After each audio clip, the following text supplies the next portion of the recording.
தற்போதைய முக்கிய செய்தி.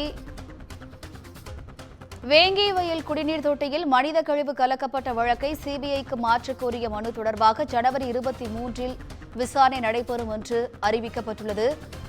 இது தொடர்பான கூடுதல் விவரங்களை தலைமைச் செய்தியாளர் சிவா வழங்க கேட்கலாம். வணக்கம் சிவா, கூடுதல் விவரங்கள். வேங்கைவயல் கிராமத்தில் குடிநீர் தொட்டியில் அசுத்தம் செய்தது தொடர்பான விசாரணையை சிபிஐக்கு மாற்றக் கோரிய மனுவை வரும் 22ஆம் தேதி விசாரணைக்கு எடுத்துக் கொள்வதாக சென்னை உயர்நீதிமன்றம் தெரிவித்திருக்கிறது.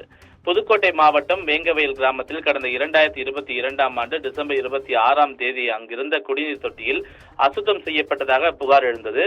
இந்த சம்பவம் தொடர்பாக வழக்கு கடந்த 2 வருடங்களுக்கும் மேலாக சிபிசிஐடியிடம் விசாரணை இருந்து வருகிறது. இந்த வழக்கின் விசாரணையை சிபிஐ அல்லது சிறப்பு புலனாய்வு விசாரிக்க வேண்டும் என சென்னை உயர்நீதிமன்றத்தில் வழக்கறிஞர் ராஜ்கமல், அதே போன்று மார்க்ஸ் ரவீந்திரன் ஆகியோர் பொதுநல மனுக்களை தாக்கல் செய்திருந்தனர்.